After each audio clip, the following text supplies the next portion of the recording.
However, it doesn't work very well with knowledge workers, folks that are thinking, folks that are processing, folks that are cognitive. It just doesn't work very well. And the main reason is because followers function like followers. So what does that mean? Followers function like followers. What that means is that they totally depend upon the leader. Totally depend upon the leader. There's no initiative, there is no thought processing. Whatever the leader says, that's what they do. And if you think about that, it takes away all kinds of initiative. It takes away, your initiative. It takes away your drive. And David Marquette said, "This is not the leadership style that I want for this particular ship, for my new command." So what did he do? He came up with what he called the leader. And so, and what he emphasized to these individuals, to his submarine, the USS Santa Fe, he says each team member can be a leader, and that's what he emphasized. He told his entire crew, each team member, everyone on this ship, all 135 of those individuals can be a leader.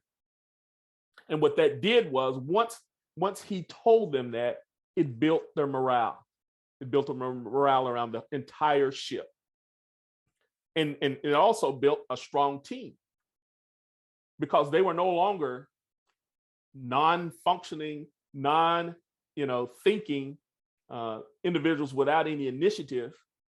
They had some responsibility. They had some say-so in how that ship was going to be executed, how that ship was going to be managed, how that ship was going to be run. And so, and also what happened is that it built the individual skills and their leadership abilities. And so, and believe me, David Marquette didn't come about this overnight.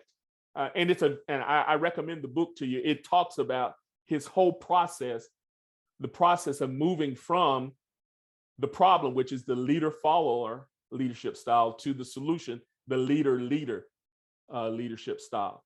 Very good book, a lot of good information, a lot of good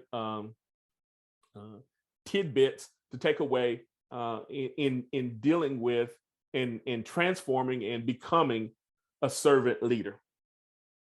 Okay, and so he recognized the problem and he came up with a solution. Now, David is a consultant, and he's developed a methodology called intent leadership. So in other words, what you do as a leader is that you provide intent, and then you let this team come up with, how they're going to perform to reach that intent or to fulfill that intent.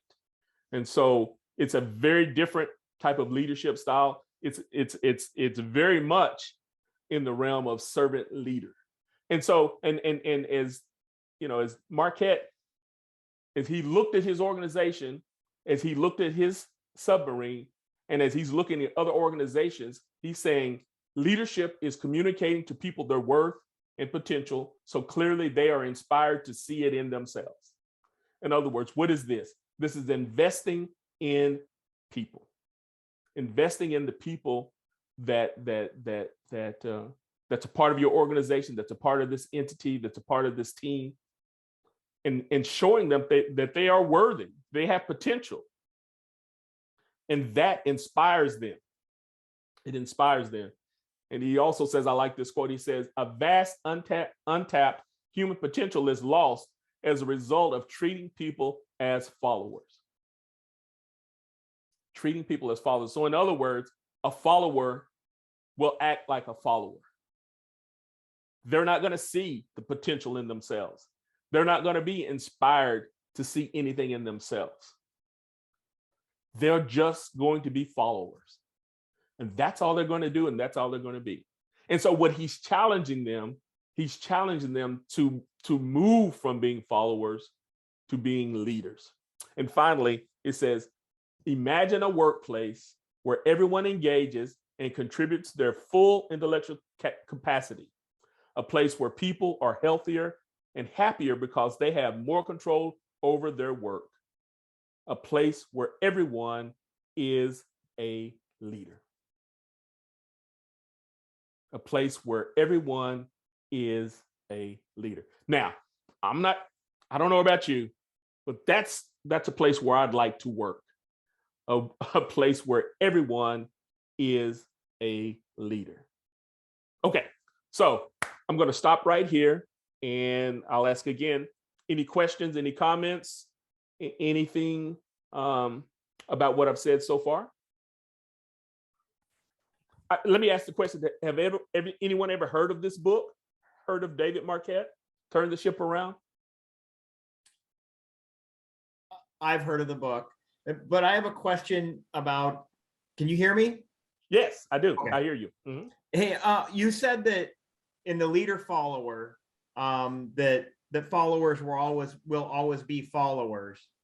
And typically you see command and control in the military and quasi-military organizations, many of which are filled with leaders. So the followers aren't always going to be followers. They learn from the leaders, but I completely agree that the leader is more applicable in the private industry. But are there elements of command and control that transition or that are applicable in private industry? Sure, absolutely. And again, my goal here is not to bash command and control, because as I've stated before, organizations have been very, very, very successful in using in command and control. And there are some organizations, and in some organizations to where it's almost a necessity. But I think the point that I'm trying to make is that as we look at, as organizations change, as situations change, as the type of worker, as knowledge workers are being more and more in the workplace, the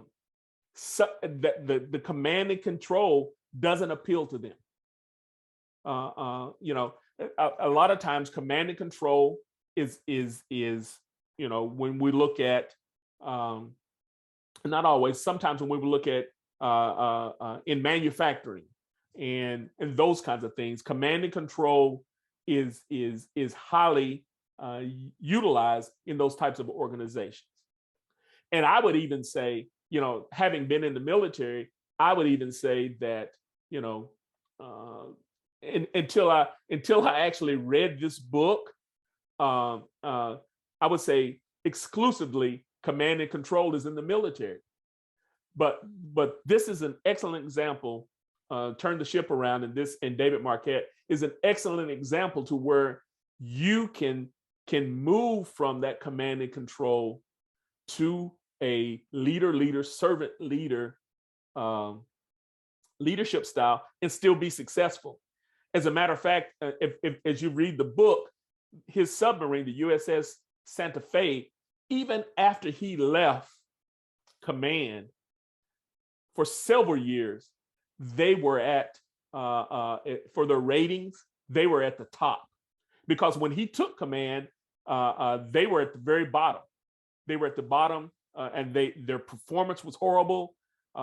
They had all kinds of issues, personnel issues, and so it was an eye opener, when when he said that the officer of the deck who knows that ship much better than him, instead of telling him that the command that he gave could not be executed, he went ahead and gave the command anyway. And so that told him how big of a problem they really had as an organization.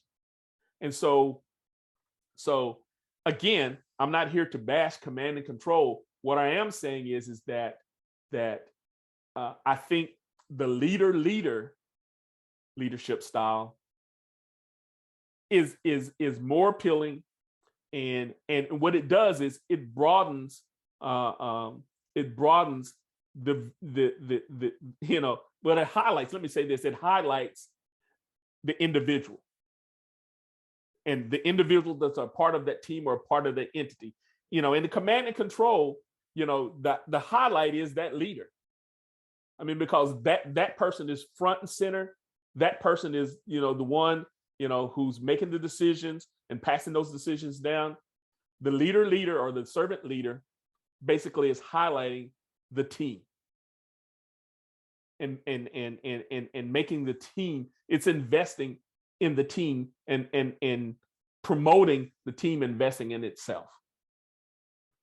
I don't know whether that answered your question or not, but I like this example because it clearly states that you can lead a military organization, in a different style other than command and control, even though most military organizations are command and control.